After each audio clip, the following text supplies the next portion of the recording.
All right, guys. This is actually take two of a video that we're filming here with Brian, who's a LIA member. You guys know the drill. This is going to be kind of a hangout, a chat, a land investing journey recap for Brian's last year, land investing and being inside of LIA. We're going to shoot the breeze. You guys are going to learn about how he's done over 200K in profit just in 2024 alone. So from April to now, which is pretty awesome.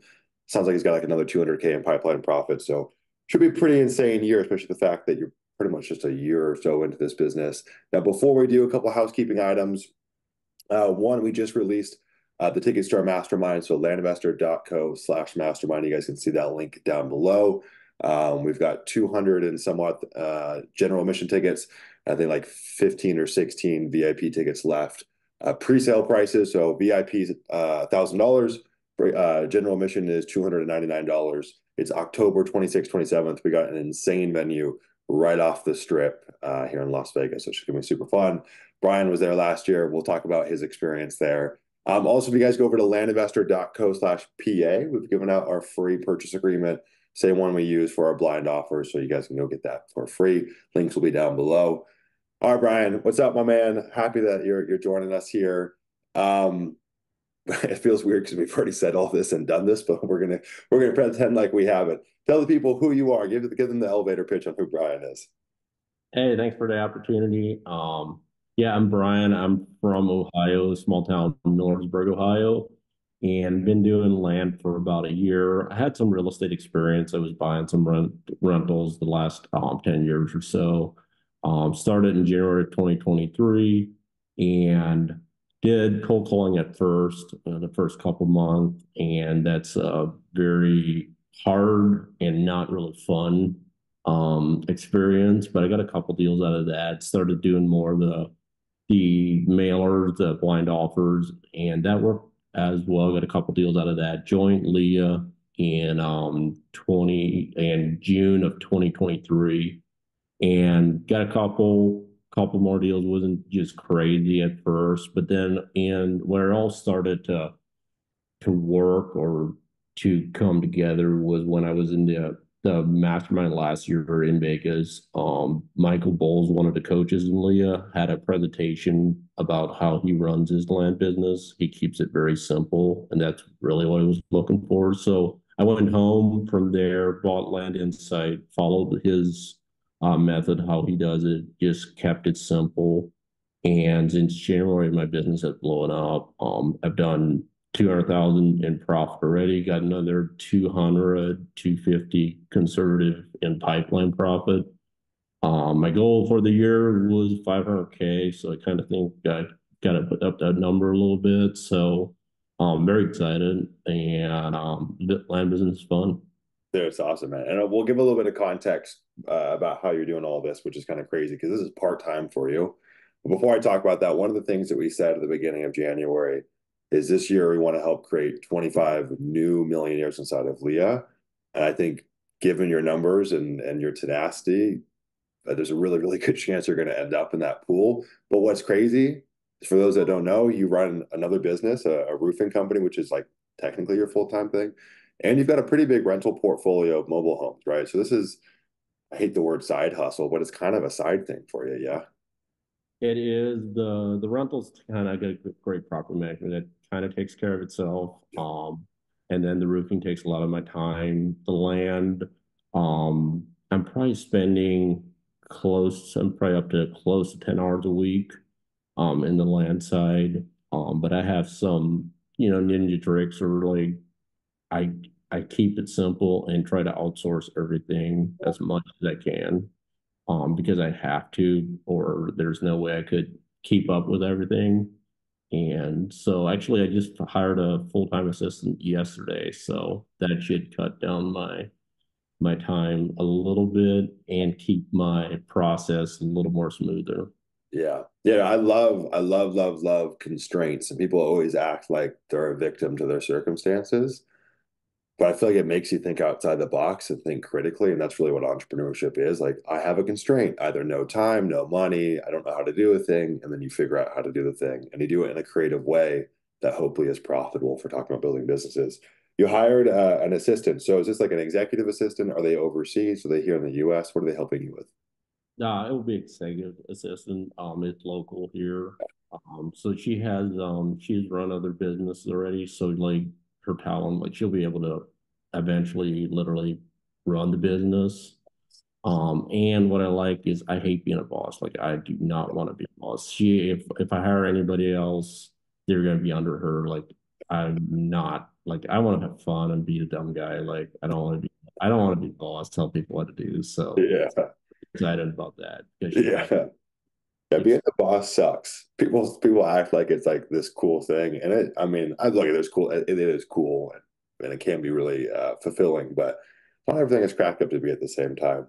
Um, I need an executive assistant too. Honestly, I don't know why I haven't done that. Although we've got amazing people that definitely help out on our team. People are gonna want to know, why aren't you leaving the roofing business if you're crushing it? Don't worry, Brian's already thinking about doing that in, maybe a year or so from now. So I'm sure people are like, why would you do both? Well, eventually you'll be a full-time land investor, most likely. How much mail are you sending? Because people are gonna say this guy's working 10 hours a week, he's crushing it, he must be sending tons of mail, and you're really not. I'm sending 8,000 a month. Yeah, that's crazy. Yeah, and it's like when I did the math, I was looking at 3 deals per month, but I'm averaging like four, and my average margins are better than I was hoping. I'm at 25 or so, and I Wow. was hoping for 15. So like I had it mapped out, like one deal every 3,000 mailers, at $15,000 a deal that's going to hit 500,000 at the end of the year. Like it was all math, but it's just the math's working better than I figured it would. So That happens. Most people have the opposite problem. They make projections that never end up coming true. I like when the inverse happens. And I will say, like the numbers that we give inside of LIA, which is depends on the person, depends on where you're at in the journey. We typically just say 2,500 per deal. It makes it 15 grand. Some people it's a little lower. Some people it's a little higher. Some people it's way higher, but they also make 70K on average per deal. So obviously it kind of flows. But what's your superpower? Because 8,000 mailers getting 3 to 4 deals a month at 25K doesn't really make sense. And that kind of probably breaks most people's expectations. Now, my hunch is it has something to do with you're personable and you take the phone calls and you do good work there. But I actually think it's probably deeper than that. It's how you select markets, how you break them down. And if I know anything about Michael Bull, I know he keeps it really simple, and B, he's really a sniper. Like Mike's not the kind of guy to go pull a ginormous county and mail everyone. So let's talk about that. yeah, I would say that the two superpowers is the market selection, pricing, and then talking to people. Yeah. But in the market selection, I do like with Land Insight, it helps a lot. Like I I try to find the niche counties and then price them out. Like if it's too crazy to price them out, like do more to zip codes. Like usually it depends on a county, but 3 to 4 zip codes. Break it down to the zip codes and really try to dial the price in as good as you can. And you still get it wrong. And then that's when you get it wrong is when if you're good on phones, talk to people, get them to like you. It's a lot easier to get them to go down on price or just tell them you got it priced wrong and build a relationship with the people. How many out of your mailers, let's say, 100 people contact you, as a percentage, how many do you feel like are accurate in terms of pricing versus inaccurate? Like, what's your hit rate? If I would take out the landlocked crap properties, I would say my pricing is probably 60, 70%, right? Pretty good. Pretty good. We talked about this on our Monday call about you use a service called concierge data through offers to owners where they like pull your data, you give them the pricing, give them the market, they pull the data, make it super simple for you. And I don't even know if we want to offer that as a service, but I almost want to just offer that for you just so you can start using the scrubbing features to get rid of all the landlocked properties. And it's crazy that even with you not physically scrubbing your data, you're still getting the results that you're getting, which is pretty bananas. I mean, I think your ROAS could probably, or your yield, like the number of mailers it takes to get a deal, would probably drop by 15 to 30% by scrubbing your data, which is pretty crazy.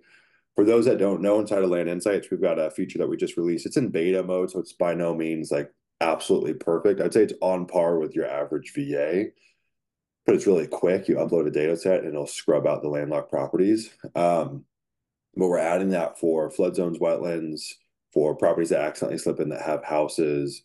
for bad topography, for weird shapes.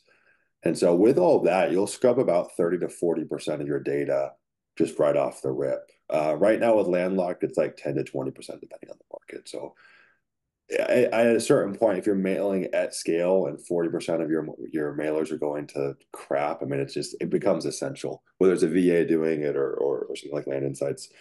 Why do you use concierge data? I mean, speak like, or not even just them in particular, but you seem like, and maybe this goes back to not wanting to be the boss, but you seems like you would rather use a contractor versus hiring an employee, where I've always had the opposite mindset. I'm like, F a contractor, screw an agency. I want to have the person. So what's your thinking there? Yeah, I'm totally opposite of you. Like I want to use the rule on everything. I wanted to like for me it was time and I suck at computers. Like I grew up Amish, so I have like I can do the basic computer, but I don't like it. And Yeah. when I started, like I don't know how to pull data and scrub data and like do a mail merge. Like Yeah. to me, that looks like a nightmare. What if I get one thing wrong, get that spreadsheet wrong and stuff? Like it is, I could hire someone, Yeah. but to me, it's not then I have to someone to manage. What if they don't show up? And that's expecting the worst. Like I could save money by doing that. Yeah. But my biggest thing right now is I need to figure out how to implement the scrubbing to get that land locked out. Like I'm going to figure it out somehow, but I'm also going to outsource it somehow. I'm not sure how it's going to happen, but that's kind of my superpowers to a certain extent is outsource, and Yeah. that means that I don't have to have a hire. Um, so because I don't want to be, I want a simple life. Yeah. Um, I appreciate that, man. I think the real superpower is knowing what you want.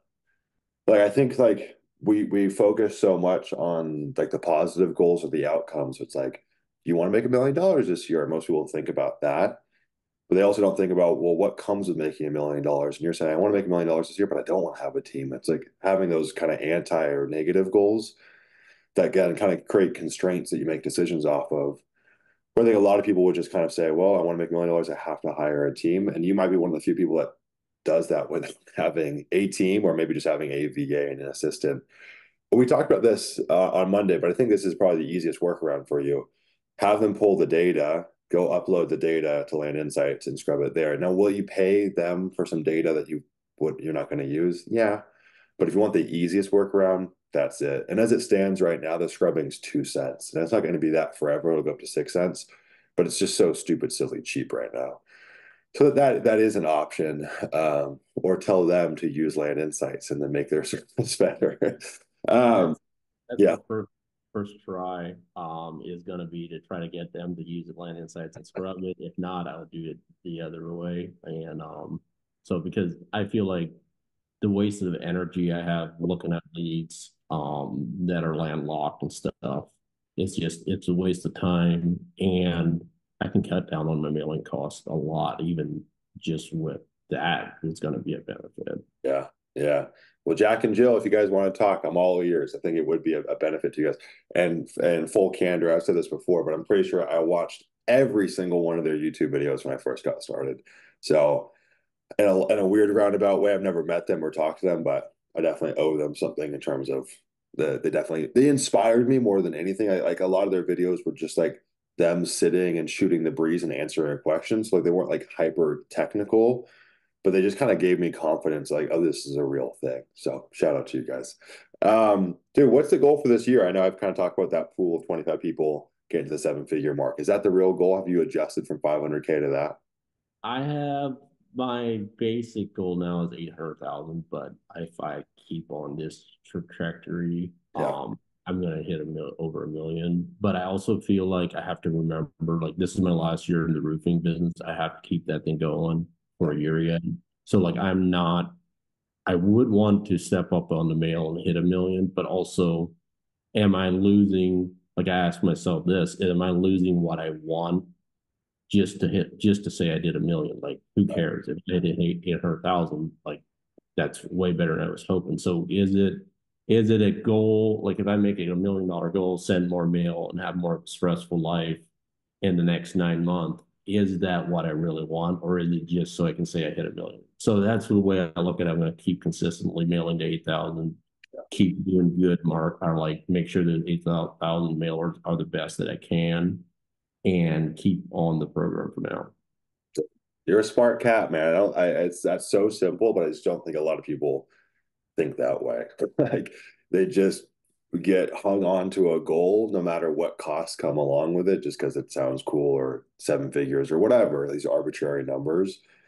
And like anything, there's a dark and a light. There's a real cost that comes with hitting something like that. So you might make 800K and have 20% less than if you're in a mill, but you might be 50% less stressed to do that. It's like it's actually could be a good trade-off. You mentioned something that I hope you don't mind me touching on. I just find it so interesting, and I'm sure other people will too. You're the only person I've ever met that grew up Amish. Can you just tell me about that briefly? I think that's so interesting. Yeah, and it was a great experience, and the good thing Yeah, about it, you learn how to work hard. Like I yeah, know how to like go out, put on a roof, and work my ass off. But then you lose a little bit like computer skills I suck at. But I also think that comes with like being grown up Amish, like has still wanting that simple life or like not complex.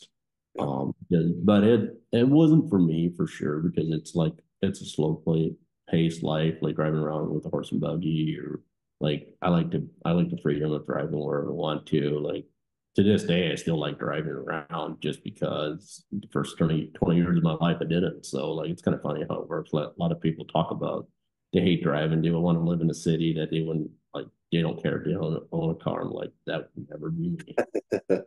I love driving too, dude. I didn't grow up Amish by any means, but I have a lot of respect for some of their values, and I think in a lot of ways, unintentionally, my family shared a lot of the same values. Like I grew up probably an hour and 15 minutes from any town or like any establishment, like grocery stores or anything like that. It sounds ridiculous, but I don't think I had my first pair of shoes until I was 6 or 7. I was just barefoot in the woods all day long, and we had goats that we milked that we made cheese from and got our milk. Like, it was a very different life. I didn't have a phone until I was. I mean, you probably didn't have a phone until you were 20 something, but I didn't have a phone until I was 15 or something like that. Where a lot of my friends had it at 10 or 11. So I mean, I'm happy I have both, and I think like I don't want to be too lopsided on one way, but I think a simple life is the answer. I still want some of the accoutrements of living a modern life, though. I love driving cars as well. Is your whole family still in that world? Yeah, my parents are still Amish. Wow. Do you have I, siblings? I have five brothers and four sisters. What? No way. Is I that always is that an Amish value? Is having a lot of kids? I guess that must it be. is it is big time. I always say it's they don't have any TV, so they just make kids. They don't have anything else to do. So Dude, that's awesome. Well, the world needs it right now. I mean, most developed nations have a declining population. People talk about overpopulation, but people aren't having kids anymore. I think that's a shame. I mean, no matter what your worldview is, I mean, having kids is the essence of what it means to be a human and raising children. I think it's super important. Are all your siblings still Amish as well, or no? two of my our siblings left. So Yeah. there's gonna be seven of them that are Amish. So Dude, yeah. that's so cool. So when you go back to visit family, it's horse and buggy. Yeah, yep. Which they're growing out of it. Like they have tractors and stuff now that they're cruising around with a little more, but they still use them a lot to go to church and stuff like that. But and they hire our drivers to haul them around and stuff. But yeah, it's they're getting a little more modernized. Yeah. But yeah, it's interesting. I still live right in the community. Like there's Amish all around me. Okay. Um, so. Yeah. A LIA member asked, "Why do you still live in Ohio?" So that must be it. That's it. And as soon as I saw the roof come, yeah, I'm going to be somewhere warm during the winter. I'll still come back to Ohio during the summer, but and that was the big goal of going into the land business was to be able to work from anywhere, Yeah. um, live where I want to. So Yeah, dude. I just had a call last night with Preston, who's a LIA member. We did an interview, and he's living in Medellin, Colombia, running this business from there. We've got folks from all corners of the world. I was just in Bali for a month. Like you really can do this from anywhere. The one I'll tell you just in advance, the one thing that you will find difficult if you're in a foreign country is notaries. So you will need to have your assistant like give them power of attorney, or there's a version that's slightly less intense than power of attorney. I forget what it's called, where they can sign on your behalf. Or you can go to like a embassy and sign there, but it's really difficult. So that's the one bottleneck with this business. Um, Yeah, that's so interesting, man. I love that. That is so fascinating to me. So you want to go full time in the land business, kind of phase out of the roofing stuff. Are you going to be nomadic for 6 months out of the year, or are you going to have like a warm home base in Ohio? Probably, I have no idea. Price for the first couple winters, it's going to be all over the place, kind of find out which place I like. Next winter, I'll probably go to Miami, I'm guessing. I was down there this spring. It was pretty nice, kind of like it. Yeah, Um, so I don't have anything set. That's what I like. Like, I'm not really gonna have a plan and just do what I want, basically. I feel that. Have you ever been to Southeast Asia? I have not. Gotta go, bro. Philippines, Thailand, Vietnam, Indonesia. It's amazing. Like especially if you have the ability to work anywhere in the world, the quality of life, the cost of living, the people, the weather, the beaches, it's just immaculate, man. So good. I'm actually gonna go. So it's my birthday this month, at the end of this month. And I'm gonna go to Japan for 2 weeks, which I'm really excited to check out. Yeah. I just love I never thought this would be the case, but I've just like really fallen in love with pretty much every Asian country I've ever been to. I just never would have guessed that. And I traveled to Europe a lot as a kid, and my parents never took me anywhere in even remotely in that corner of the world. Actually, where I want to go in Asia as well, which might sound crazy to some people, to think we've been slightly brainwashed in the news, but actually is Pakistan. If you look up pictures of northern Pakistan, so it borders China and India, and you've got the Himalayas that run through there, dude, it's one of the prettiest landscapes I've ever seen. This is not what you would envision. And I want to do a motorcycle trip through Pakistan. And actually, one of our team members, Newman's from Pakistan. So would love to visit them. And I love adventure travel, dude. I love getting like way the fuck out there, like in weird places where you're like, I'm so out of place. People want to go and stay at a resort and kick their feet up. I'm like, no, I want to get down and dirty in a weird spot.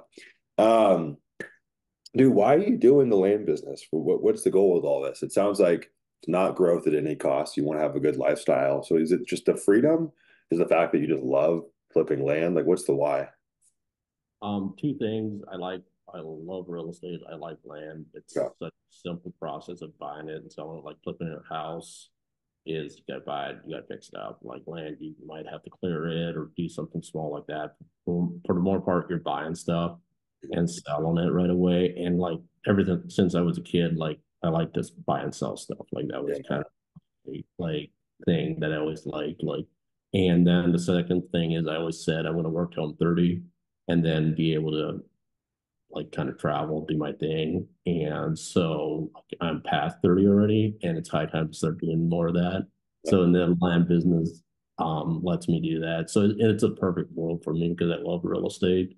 I like buying and selling stuff, and it gives me the opportunity of doing it from anywhere. yeah. Could you, if you wanted to, not to get too personal, but could you retire just off of the real estate portfolio you have, or is that the goal, or do you always want to run a business in tandem? I would get I couldn't do it now, not Yeah, as a kid. But I like to work. So like if I would retire now and just let's say I could live off the real estate, I would get so bored. Like I want the thing of like working the forenoons and then screw off in the afternoon is kind of my thing. Like yeah, that's I know I can do that with the land. Like work like 4 or 5 hours a day and then do whatever I want in the afternoon is kind of what I see like a perfect day for me. dude, me too. I mean, it does range. Sometimes I work till 9 o'clock at night, but it's usually the same thing. It's work for get up at 5, work for 6, 7 hours, and then just kind of go screw off in the afternoon. And it's crazy when we've been convinced that for whatever reason you need to work 8 hours a day. And I'm like, did I run 3 businesses in 5 to 6 hours a day? And that doesn't mean that like outside of those working windows, I'm not thinking about it or there's problems or stress or whatever. But like literally working is pretty minimal. And nowadays, dude, you can do immense amounts of work just through this thing. Actually, at our event, this upcoming mastermind, Ryland's speaking about how he built his land business from his phone, and he's doing 200 to 300K a month just from this. Like, never uses a computer. So I think it's going to be interesting to see that. I think it's totally, it's totally possible nowadays. Um, let's say someone's brand spanking new to land. They're watching this now. What's Brian's kind of three-piece playbook? What are the three things a new person should focus on? What should they do next? I'd say like the three things you should focus on would be picking a market and pricing your mail. That would be one, and Yep. then consistently getting your mail out, no matter what happens, no matter if the land business is doing good or bad. You send your mail like clockwork monthly because that is the lifeblood of your business. That is what you can control. And then the third thing is talk to people. Like talk to them like you're talking to your neighbor. Like be their friend or like build a relationship. Don't be just like talking about their land or like you remember there's a human element because there's a lot of land buyer or people that I'm buying from are older people. And they're like, one of the first questions I get a lot are you scam? I'm like, no, I'm just a kid trying to buy land. Like my grandpa always said, buy land or they don't make more. Yeah. And bring that to a person like you're not a big company just out here trying to buy land. And the more you build up that relationship, the easier like it's never a hard sell. Like I'm not there like trying to close them. Like if they want to sell me their land, cool.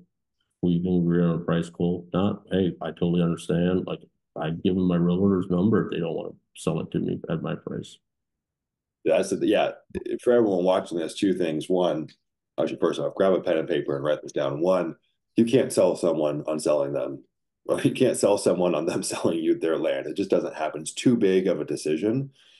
Maybe you can kind of sell someone on buying land a little bit more, especially if it's lower price, but the inverse isn't true. But the thing to write down is that in this business, sellers want the professionalism of a business, but they want the rapport of being of a normal person, right? So you're punctual, you call them on time, you pick up the phone on time, you listen to your voicemails, you respond to text. That's the business professionalism. But when you get on the phone, all that business shit goes out the window. And I see a lot of people that get very robotic on the phones. They want to act like there's some Fortune 500 company and no one gels with that. Or they think that you just need to grill them about questions about their property for the whole entire time. And a lot of times the sellers don't know and they don't really care. They want to make sure that you're going to be a steward for their land and you're going to be trustworthy in the process and you're going to actually pull through. And so there's a lot of truth in that. I mean, I really believe that if you have that skill mastered, you can suck at marketing. It's going to be more expensive and more painful than it needs to be, but you can absolutely suck at marketing and still survive off that skill set alone. So we were actionable on the third part, but the first 2 points, selecting markets and staying to a consistent mail cadence. Let's give them some tips for that. So you don't have to break down the entire process A to Z, but how would someone go about doing that? So just share your process, I guess, from nuts and bolts. You don't have to go super deep. Yeah, for someone that's new, they wouldn't have land insights. So like what I do, like I use Zillow a lot because I hate Redfin. It's always lagging, or it seems like it. I try to find a county, like let's say break it down to 10 to 20 acre ranges and look where there are a lot of yellow dots basically. And then go to that county and see as long as the sell through rate, or let's say there's 10 available and there's 12 sold last year. Okay, that's over 100% sell through rate. I'm going to mail that county. Then I would maybe jump up to 20 to 40s. Look, okay, those are selling 100% sell through rate as well. Maybe go down to the 5 to 10s. Okay, they're not. So I'm gonna mail to 10 to 50s. And then break it down on the Pebble price tool. That's a Chrome extension you can download. Gives you the average of the acre, gives you the median, and basically delete the outliers. Usually it's about, let's say there are 15 properties, there's two or three that are too high, and two or three that are low, and you get that average. And I just mail like 45% um, of the average, and then I do the 20 to 50s and mail it out. Easy. Try to keep it as simple as possible, of course. Yeah, that's it, man. I mean, that's really a pretty good explanation, kind of 30,000 foot view of what we teach and do inside of LIA. And I think people feel like oh, they're going to join LIA and there's like this wealth of information that we've hidden from them. But really, I mean, we lay out, again, it's not like in the most granular specific detail, but we pretty much lay out everything here on these YouTube videos. So what Brian said is super actionable. Not all of it might make sense, but you'll just go and start looking at markets and it'll start to make sense. I always wonder, why do people join LIA? And I think it comes down to 3 reasons. One is permission. So when people put money down, they're making a decision to give themselves permission to go all in on a dream. There's a lot of you guys watching this video that haven't given yourself permission to go all in yet. You're in that YouTube university research mode, you're hemming and hawing. And so people finally make a decision, they get decisive. The next thing is implementation. So we've got all this information here on YouTube, but it's not assembled into like an actionable, kind of easy to implement step-by-step process that flows in the right direction. And then the third thing is community. I think just being around others and kind of like setting that 4 minute mile. Like you see Brian post a win and you're like, oh shit, okay, if he's doing that, well then I can do that. And what I found too is people are you probably get DMs all the time, I would imagine. People are very open to sharing inside the community. And I think we've gotten really lucky in that sense. So take notes of what Brian's saying here. For point number two, mailing consistently. This might be my biggest pet peeve. If you want to step on my toes, complain about a mailer when it's 7 days after being mailed. Nothing irritates me more. Or when people had a mailer that flops and then they stop marketing. It's like it's just kind of the nature of the beast. You still, I'm sure, have mailers that flop. So how do you stay consistent with it? Do you break it down weekly? What's that look like? Yeah, I try to like right now I'm sending 8,000 a month. And so I try to do 2,000 every week. So if I'm coming, actually my problem is sending out too many mailers, not as not that it is not enough, is more my problem. But land like it is so lumpy. Like back in March, first week of March, I got 6 deals in 1 week. The next 3 weeks, I did not get a deal. But no matter what, I'm going to send mail because you never know. Like for the more part, the best deals come 3 months after you send the mail. Like sometimes you get one the first week, but so if you mail, let's say I mailed in January, didn't get anything until February. Okay, well, I'm not going to mail this month because January sucks. Like I spent all that money. So then at the end of February, all of a sudden somebody calls me from the January mailer and it's a freaking good deal. Then, oh, okay, well, I'm going to start sending mail again because now I got a good deal. So what's going to happen? A month later, there's going to be a lag because I was not doing it consistently. If you have that consistent thing going, the more you build that pipeline, the more consistently you're going to get deals. Yeah. But a lot of people are more worried about building their LLC, building the CRM, setting up all this stupid crap that doesn't matter. Like keep Yeah. it simple and send mail, then worry about all the other stuff. Yeah. Uh, like because what is going to make you money? Like that's how I look at it. That's sending mail, picking markets, and talking to people. Those That's three things. Like my back end right now is so messed up because like I've doing way too many deals for what I'm set up, but I don't care because I'm making money. The back end stuff will take care of itself. Yeah. I'm gonna drop a line on you guys. Again, another one to write down. And this was a really big reframe for me. It's a way to think about marketing. So I think most people, especially when they're new to land or new to business, kind of think of marketing as like a stationary target. So you take one shot at it, and if you missed, fuck, I'm gonna go find a new target. It's like really marketing is like this moving target. And so you take multiple shots at it, and one will eventually hit. So it's like people will mail a county and the results just weren't that good. Never touch it again. But maybe you go get that $300,000 deal on your seventh attempt. Or even just same thing with marketing in general. Maybe your last four mailers flopped, but it really like we're playing with it's a thin line in this business, right? One deal can make it wildly profitable. One deal could pay for all of your mailers for the whole year. So it's like I just think people get so hung up on the actual campaign to campaign to campaign. I used to run a fitness coaching business like so many years ago, and we would get leads through Instagram. And I was so ignorant back then. I would put up a post on my story and I would do it maybe once a month. And if I didn't get anyone that responded to it, I wouldn't do it again. I would wait weeks to do it again. What I should have been doing is putting it up every day, because that's the lever that moves things in that business. It's the same thing in this business. So yeah, get your marketing out, be indifferent to the current results, still learn from them. There's still data to glean and to iterate. Marketing is a skill, but continue marketing. Um, let's talk about maybe a favorite deal or just I don't know, maybe a memorable deal. Does anything come to mind? Yeah, I had a big deal that was fun. It took a long time. Like I got this lead back in November. And the funny thing about it, it was a market that I thought I failed in badly. I did not get one call off this market. And this was 3 months later. I was like, that's a shit market. I'm never milling that again. That was dumb. I priced it wrong. I thought I did everything wrong. So this guy called and he had 80 acres. I priced it at 130, I think. And he was like, he wants 150. Looked at it, saw it was a deal, really good deal. So it was like, well, first you don't just tell him, okay, I can do 150. I was like, well, I can do 140 just to make sure he's not like, well, that was too easy or whatever. So he said 145. And we agreed on that. Had major stress, emailed him a new contract. He didn't know how to print it out. Was an older guy. Finally, just mailed him the contract. So that took like 3 weeks to finally get that one back. And then found a realtor in that area, and he was like, "Yeah, we can list it for 320." So it was like, it's gonna be a banger of a deal. So finally bought it 1st of January and got it listed, and actually got it under contract while I was in Dubai. So it's kind of proof of concept that you can do this from anywhere.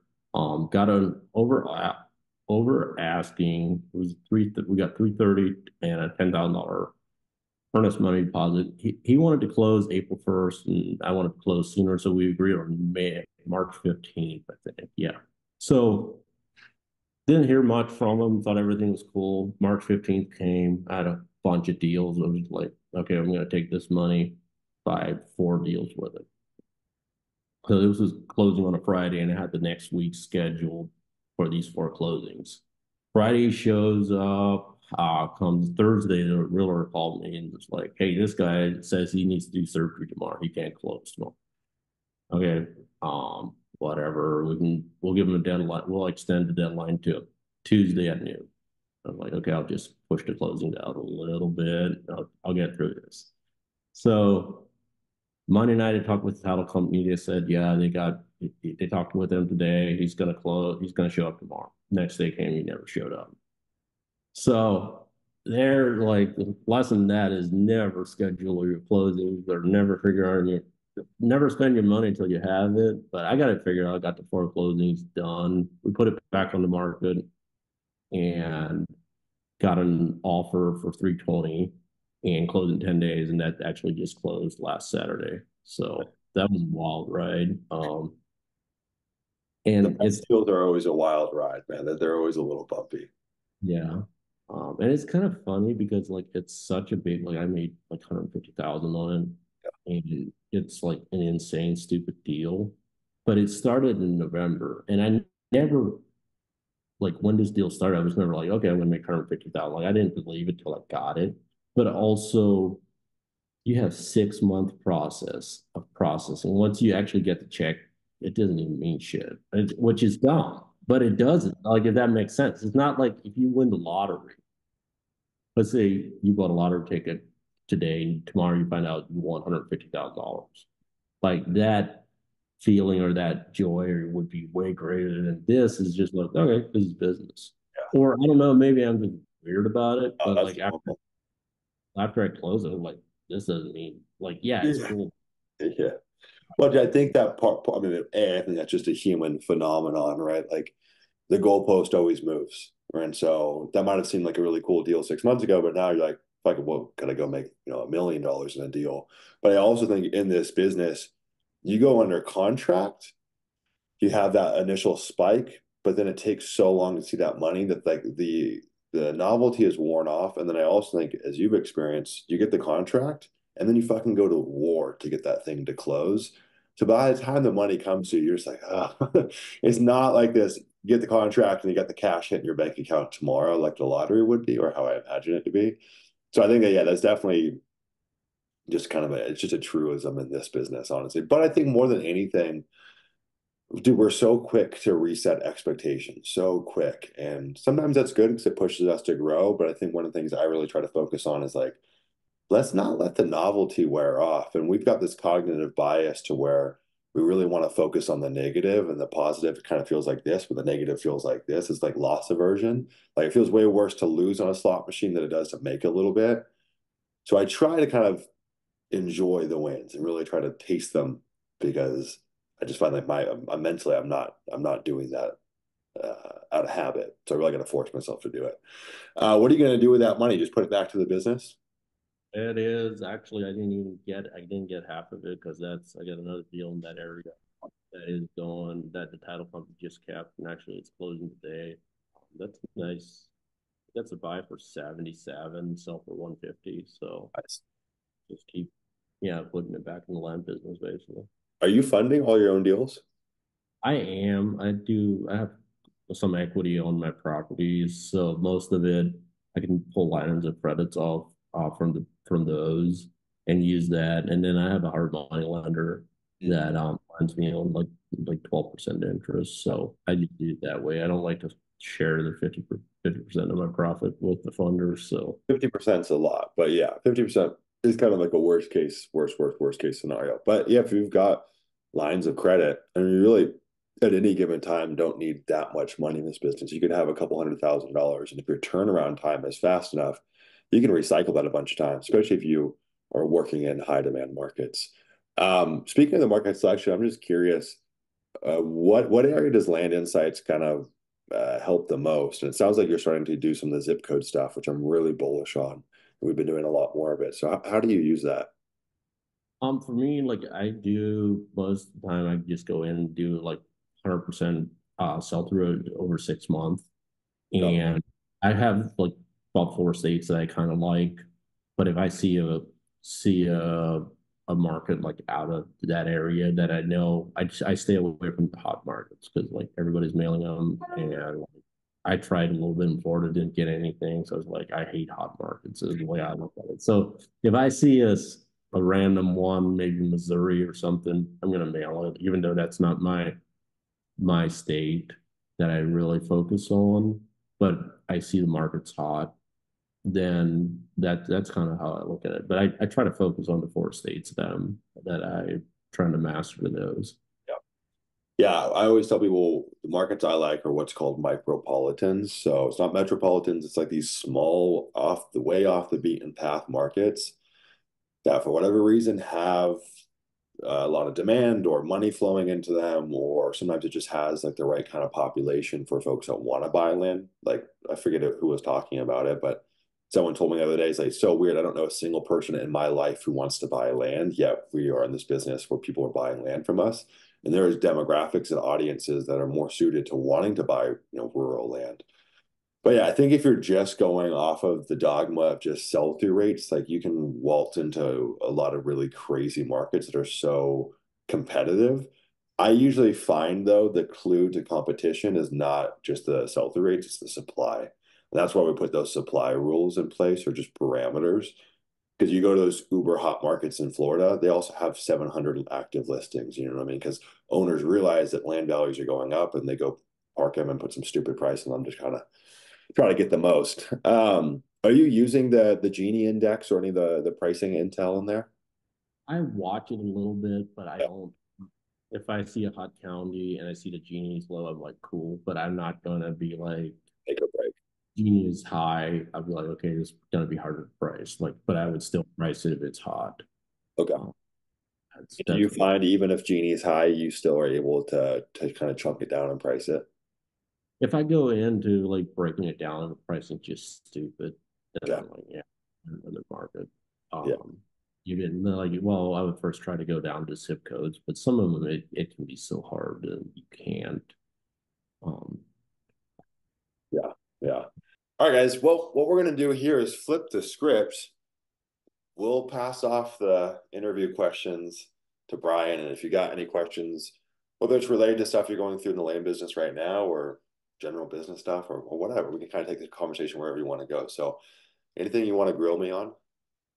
yeah, for sure. I'd say one of my thing I'm trying to do is like going up on market price, like bigger profits and stuff.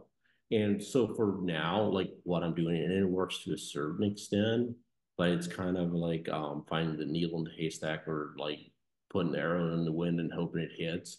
Is I'm getting a lot more of the like so if I price a market that's 10 to 20, 20 to 50s look good, then I just throw the 50 to 300s in there as well. But I'm pricing those probably 50, 55% of what their value. And then people are getting these offers. It might be a $300,000 property. Like I feel like a blind offer that you're offering $300,000 on a 100 acre, they're probably just going to throw it away. But I look at it like that's kind of my Hail Mary. And then every once in a while, I'm going to get a deal like that, like the Kentucky one. Yeah. So, like, how do you, what's your strategy on getting the bigger deals? Because now for me, it's like, I'm going to send the lower market to 10 to 50s. I'm probably going to get a deal out of that. Maybe I'll randomly get one from the bigger ones. But I feel like I need a better strategy to just target those and get those. Yeah. Yeah, that's the same thing I used to do. And then I realized it doesn't really work. And then I tried another thing, which I also realized doesn't really work. So I'll tell you what I do now. Well, actually, but first for everyone, I'll fill in the gap. So I used to do the same thing where it's like, you know what? Same offer percentage or I mean, the same kind of general approach where there's blind offers or what have you for $10,000 property all the way up to $1 million property. And I thought, given enough of these, eventually I'll land a fat deal. Actually never happened for me. And just it just never worked. And maybe I didn't send enough mail, but I did that for years. And finally I was like, hey, something's not working here. So I went back to the drawing board and said, oh, well, I think I should offer more as a percentage on these. Because most people aren't going to sell a $100,000+ property at 30 or 40 cents on the dollar. So as I start getting up to 250,000 and beyond, I start kind of scooting that price probably up to 55, 65, maybe even up to 70%, especially if you're in a really competitive market. Does it mean that's what we're going to buy the deal at, but it gets our foot in the door? You could still theoretically buy these at 50 cents on the dollar, but even that is very difficult, even if you've got the lead. But I want to at least get the lead in my system to even have an at bat. But that's where things like subdividing or these value add strategies become paramount because it is really hard to buy huge properties at pennies on the dollar. So yeah, you'd want to first slide your offer percentage up.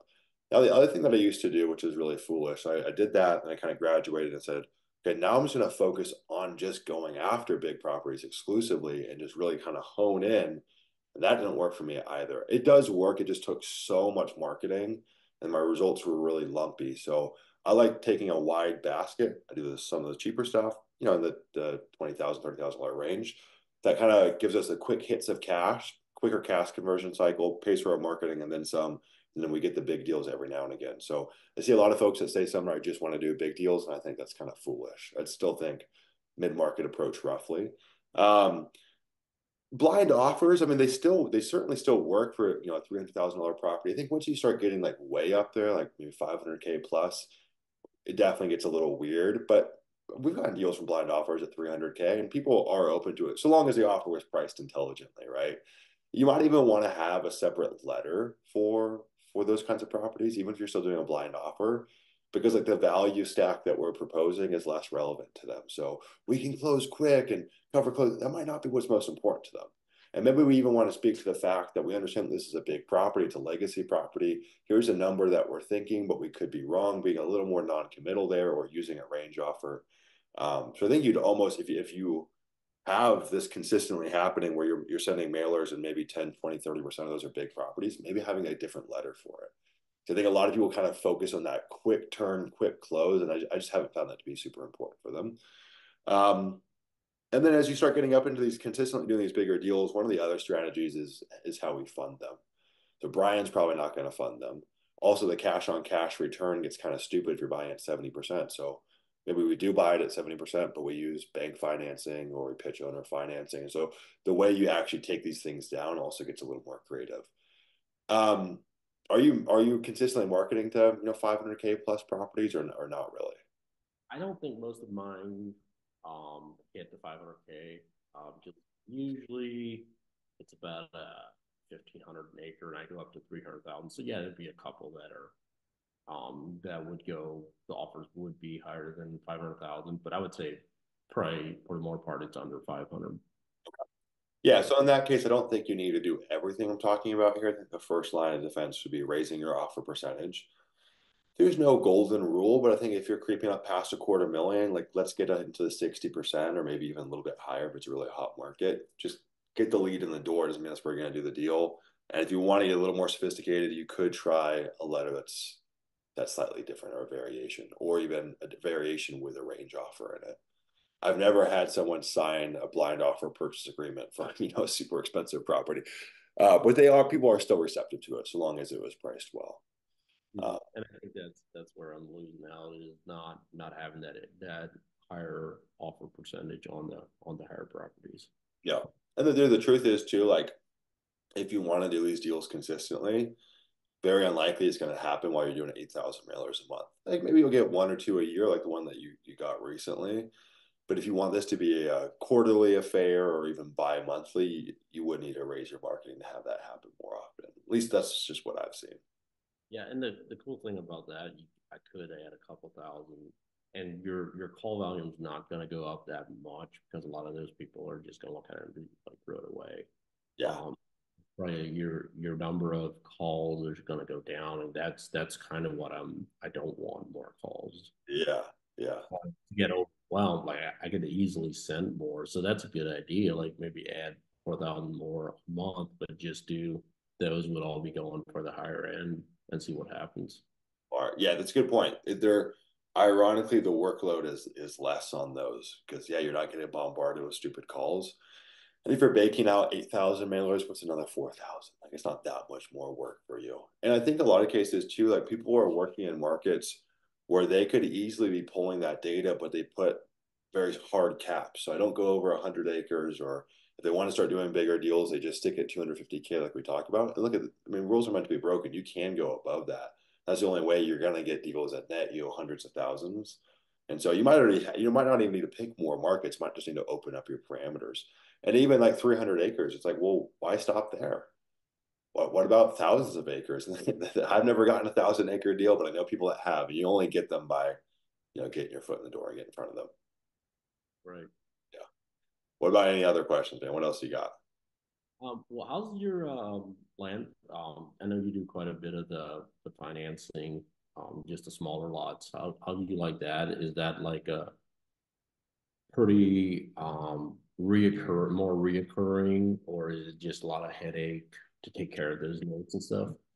Yeah, I mean the actual managing of the notes once you have them sold is pretty simple. It's some managing, but I wouldn't say it's much of a headache. Um, the headache is on the disposition side. So that's definitely where the headache is. You got to generate a lot of leads to get these deals sold. At least that's what I found. Even if you have stupid terms, like we do $49 down, $1 down, and still you just get so many tire kickers that come to you. In the last year, though, our volume on that's really tapered down. We still have a big portfolio of them and still lots that we're trying to sell. I've just found that they become harder to sell. I think it's just where we're at kind of in the market. They do still do sell, but they just take longer. I find that there's just a little less interest in them. And I think when the market sours a little bit, it's like the super low end stop buying land. And it seems like folks are, even though the people at the high end have money, I still have seen stats where like $1 million properties just crawl. They just think it's so slow. I think that mid market's a little more robust. But yeah, what would it say? I mean, if you've got an internal dispositions manager, they're really not that bad. If I were to advise you, though, if you wanted to have owner financing in the mix because you're funding these deals yourself, just sell those deals with owner financing terms. It's actually a better, usually the math actually works out better. As a percentage, you can get bigger down payments, usually get your basis back faster. The ROI is lower. So like on those more normal flips, you might see 300 to 400% for a mid-market owner finance deal where we've had deals where it's 1,500% return on the smaller deals, but we're only getting a tiny commitment down. And so it takes us a year to get our basis back, even though our basis is very small. But we can get 10 to 20% down on some of these bigger properties. And they're much more reliable. The people that are you're lending to are way easier to deal with. They don't have as many questions. They're usually a little more self-sustaining, and you can use a deed of trust.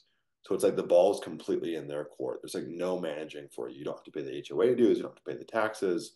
So if you want recurring revenue, I would just actually just bolt on to what you're doing now. And it's always been my stance that every person should offer owner financing on their properties because you might get an offer you can't refuse and you want to keep it, or maybe just sell the note. So you've always got an exit strategy. Right. No, that's interesting. So I could do that for the like the 10 to $50,000 range. properties I could sell those on their financing. Bro, even some of the big ones, I mean, you just never know. And like you don't like just because you present the terms doesn't mean you have to take the offers that come to you. But I've seen properties where people offer 60, 70% of the property's value as a down payment.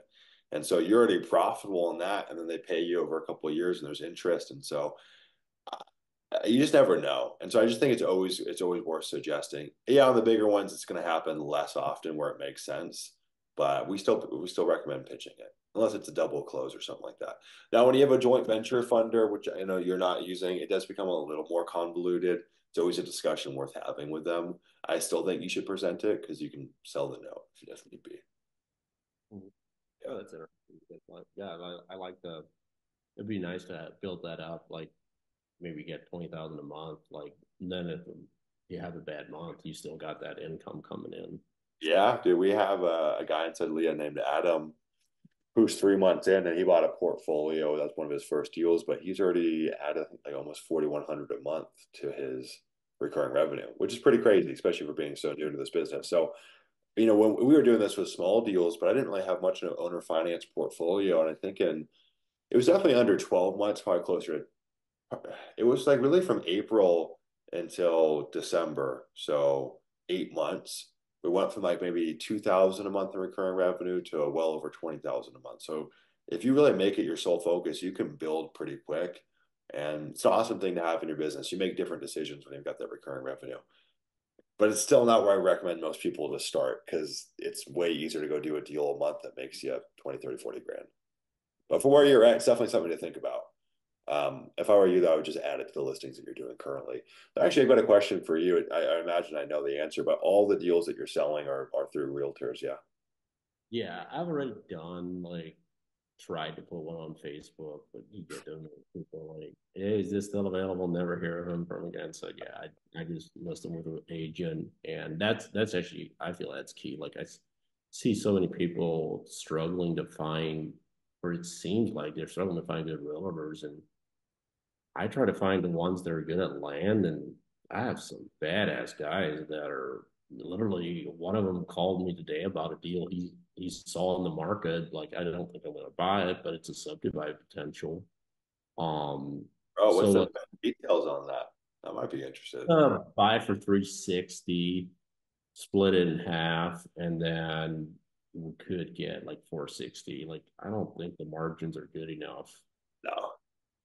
I mean, I would do it for like 320 maybe, but like at that, it's just not quite good enough. But like, I'm like, hey, bring me any deals you see or whatever. I'll work with you or whatever. So, like, for me, like, realtors have been nothing but a great experience. Yeah. Well, I think one thing is you're not doing double closing, so it's a little bit easier to have kind of the pick of the litter. I think that causes some complexity. But honestly, I just think that people don't realize it takes legwork to find good realtors. The first realtor you call is probably not the best realtor. And so sometimes to find a great realtor, you got to call 20 people. I mean, sometimes to even get a realtor to call you back, you got to just call 10 people. Like a lot of them just are ghosty and kind of flaky.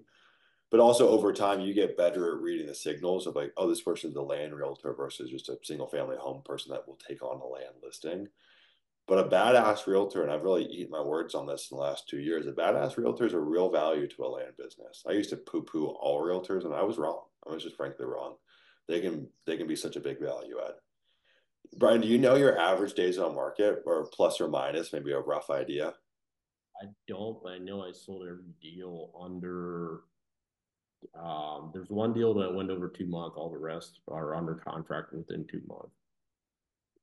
So like, It's pretty great. um, and like I don't even worry if they like. I was talking to Corbin, I think last night that he's in Leah, and like he would ask me like, do they do drone photos? I'm like, I don't have a clue. I don't even care. Like as long as they sell it, like, and so far, and probably I'll run into issues someday with bad pictures or something. But so far, they're all like um, list them, bam. Like I got three under contract last week, and two of them were listed the day before and under contract. So I probably priced them a little bit too low. They went under contract the next day, but I'm making good money, so who cares? Yeah. For everyone listening, that is the power of selecting good markets. I mean, most people, again, the market's a little more sluggish than it was 3 years ago. Most people are still doing the 90, 120 day area to sell their properties. And I just find that folks that are really, really analytical with their market selection are just crushing the competition. Tom, who uses Land Insights, I forget the exact stats, but before, I think he was in like the 60 to 70 day range. And then after using Land Insights, his average is 17 days. He's not working harder on the dispo side. It's not, about using different realtors. It's like working in the right markets. If you're a LIA member, if you guys go inside LIA, scroll down to the bottom, we have an SOP library. We just added a bunch of new ones to it. You'll see our drone photo SOP. I recommend everyone give that to their realtor and just says, this is what we need. This is how you do it. Here's examples. Everyone should have drone photos, but you should have the realtor do the drone photos. So see a lot of people that use realtors and they pay for their own drone photos. To me, that's actually a really good litmus test if they're a good realtor. If you sell a lot of land, you're going to have a drone or have access to a drone. It's just that simple. What Yep, else you got, man? Huh? follow advice on that. I'm bad. I just love that. Well, dude, it's funny. I mean, I will say you definitely, and look at you've been doing land for over a year. You've been in LIA for almost a year. So it's kind of like the right when people start to put their own flavor on things, which is kind of the natural path that people walk. And like in the beginning, you want to be a little more cookie cutter. But everyone that's more seasoned inside of LIA, they have their own little sauce to things. Like you use the concierge data where other people might, you don't want to build a team, or we recommend that you do build like, you can kind of pick and choose what you want to take away. The core fundamentals never change though. Being good at pricing markets, picking the right markets, good at talking to like that, that's never going to change. The individual details in between will. What other questions you got? Anything else, man? Think that's all I got for now. I'll probably come up with one yet. And that's the point you just made about like when people get into LIA, and I see that like do exactly what the LIA model is and stick to it. And like once you're 6 months in, you're starting to roll like do your crazy shit that might not work. Like I've done dumb stuff that hasn't worked, but that wasn't in like some stuff might work, but if you're new, you have a limited budget and you try to go off course and like somebody else in the group does this, but they've been doing it for a while and it doesn't work, like you might get screwed. Like stick to the model that works and send the mail and keep it simple. But then like that's my like keeping it simple might not be what other people want. So you have to be true to who you are, what you want to be as well. So You do, but I think you still can't undermine the fact that in the beginning, everyone comes in with a limited pool of money. So it's like take shots on goal. The way to take shots on goal is by following a plan that's been proven to work over and over and over and over and over again. Now, once you're playing with house's money and you've made some money, run some tests, run some experiments, try some new things, but don't do it in the beginning, man. I see people that come in and it's like they want to think outside the box as if it somehow that's an advantage and they've only got 20 grand to play with. And I think there's just way too much risk involved with that. And yeah, there's nothing that irks me more or close to the fact where people see another successful LIA member who's experimenting and then they copy, right? We have this issue where everyone knows Dennis, he does a Wednesday YouTube call with us and coaches inside of LIA. He experimented with putting the double close verbiage in his purchase agreement. Keyword experimented. And even in that video, he said, don't do this, but I'm trying this. Then like 15 people tried it, all got smoked. Then I bring it to Dennis' attention. He's like, yeah, I got effing smoked on that too. I stopped doing that months ago. But all these people were rewatching the old YouTube video and thinking that it was gospel. And of course, they got smoked. And, there's a reason we tell you guys not to do that. So yeah, there's definitely wisdom in that.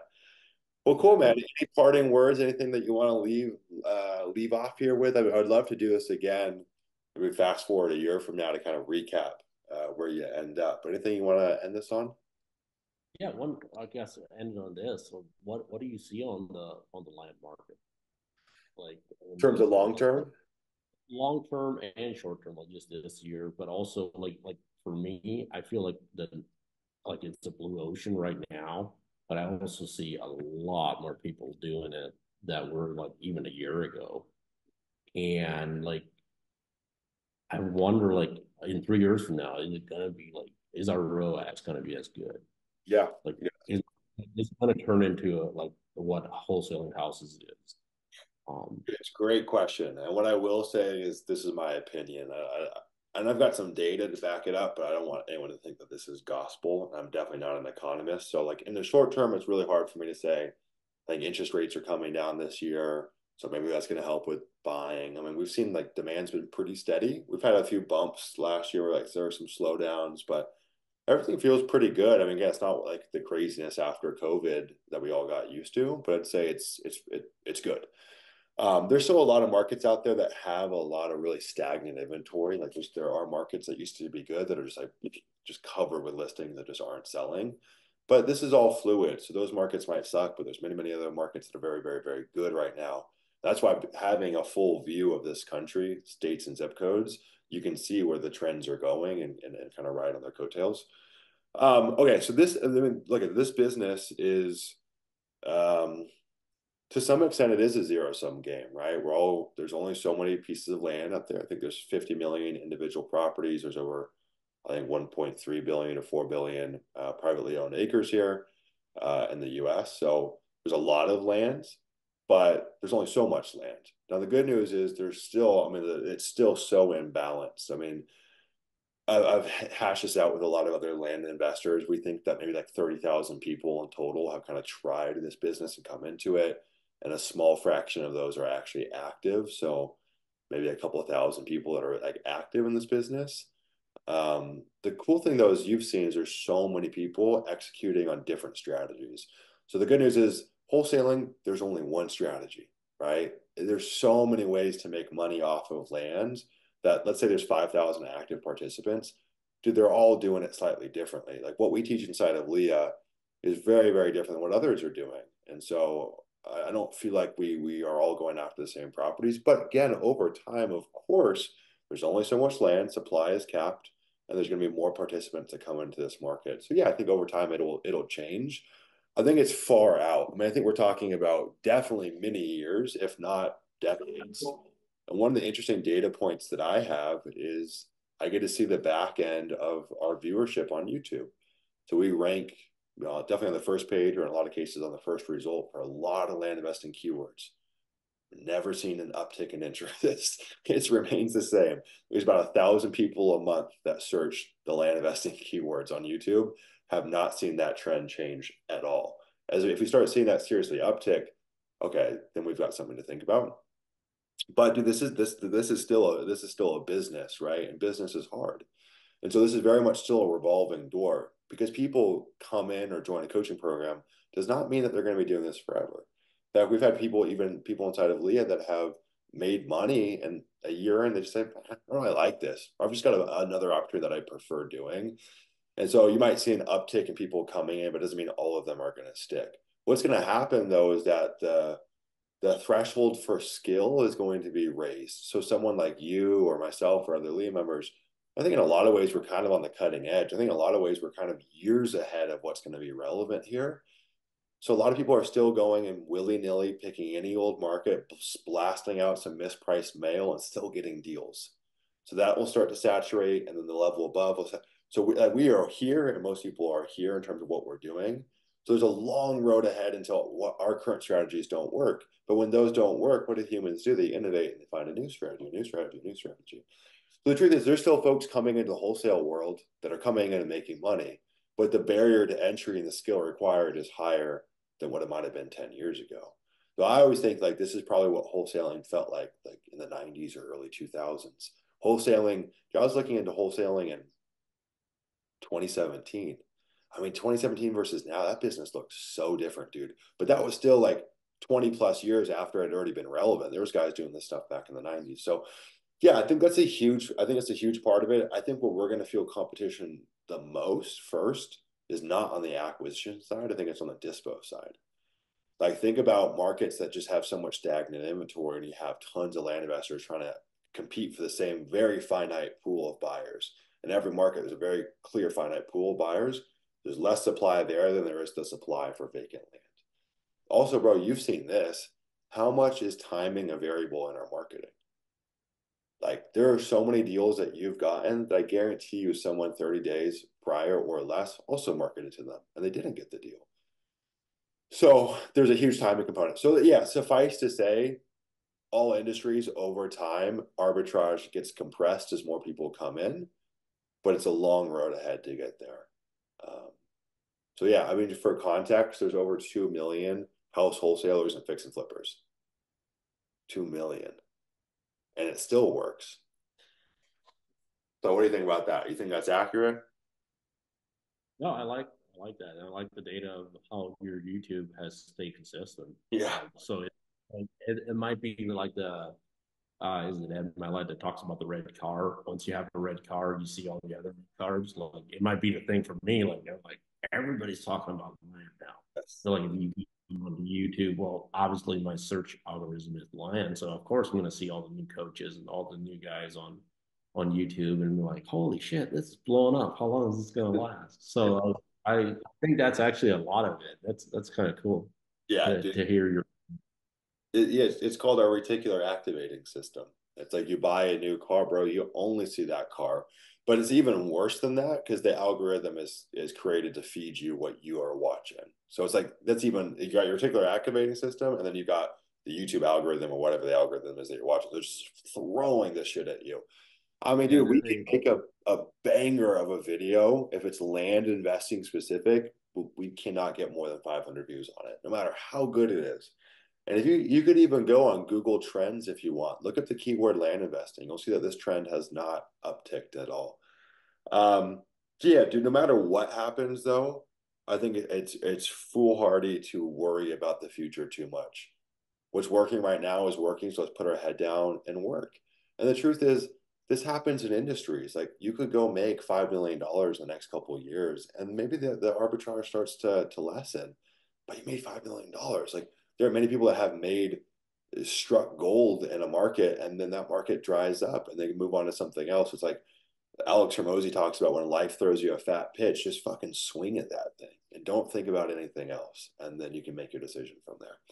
So yeah, suffice to say, though, I'm really not worried. and I feel like the key, like you said, let's say the next 5 years are great, and you make 5 million. Just if you take that money and reinvest it and make smart choices with that, if it goes to shit, who cares?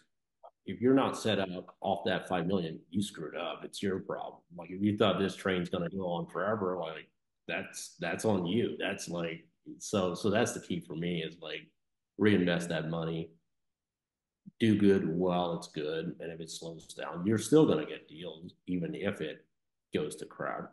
So that's kind of how I. Yeah, dude, I think it's this is how I think about it. So it's like, okay, markets will dry up, so you got to go find new markets. Land Insights kind of help solve that. And that's also why we're putting a cap on Land Insights, because you don't want to erode the value and just give it to everyone. Because I do think it's such an arbitrage, such an edge. And then the next thing is going to maybe marketing channels dry up. So direct mail is not what it used to be, but now you're doing X, Y, and Z new marketing channel. And then maybe strategies dry up eventually. So yeah, flipping used to be amazing, but now we do subdividing or whatever. So it's just like there's so many layers that first have to get saturated, and we haven't even seen the first layer get saturated. And I think a good mental test for everyone, and you don't have to spend money on doing this, but if you wanted to, go pick the most competitive land investing market, the worst one, market to it. I guarantee you get deals. Guarantee it, like 100%. Now, will it be hard to sell that deal? Yeah, it'll take longer than what you're used to. Um, and it's the same thing too in LIA. I mean, it's not for the same intentions, but we also put a cap of 15 people a month in it. It's not because we're worried about like eroding the strategy. It's more of a fulfillment thing. It just becomes really difficult to fulfill too many people. Um, so there's also kind of a limitation around that as well. But yeah, man, I'm really not too worried about it. I mean, there's so few businesses that even last a decade, even fewer businesses that last a century. And so if you're coming into this and you think you're going to do this for the next 40, 50 years, I mean, maybe it's true, but I think it's kind of unlikely. If you're really an entrepreneur at heart, you are an opportunist and you see opportunities and you create around that. So I don't think it's wise to get married to one business and say you're going to do it forever, but that's just also my 2 cents. So if you're watching this, look at do not worry. Myself and people that have been in this business way, way, way, way, way longer than me are still doing it profitably. Now, yeah, some people say, well, I used to send 1,000 mailers and get 30 leads, and now I get 20 leads. and I've had to get better on the phones and treating those leads better. Cool. All that made you do was skill up and level up. And not everyone's willing to do that. So focus on the skills, focus on what you can control. That's it. I got a call coming up here in 3 minutes. We'll end it here. Brian, I appreciate you, my man. You coming to the mastermind this year? Oh, for sure. Yep, Oh, yeah. we'll get VIP ticket, and I will be there for sure. So Dude, yeah, I'm you excited. should rent a Lambo or something. Go Actually, crazy. I'm Huh. gonna, you're speaking at the Milk and Honey event, right? What Yes. is that one? Yeah, Milk and Honey, you I think, coming down? yeah, I got a ticket for that one as well. So yeah, Nice. that's good. Dude, it's such a sick idea. There could not be a thing that's more up my alley than supercars and masterminding and talking land. I'm like, they made that event for me without even realizing it. Sick. All right, guys. Well, Fantastic. thank you for watching. If you guys enjoyed this, subscribe, give it a thumbs up. If you didn't like it, give it a thumbs down. That's fine too. We'll see you guys in the next video. Bye, guys.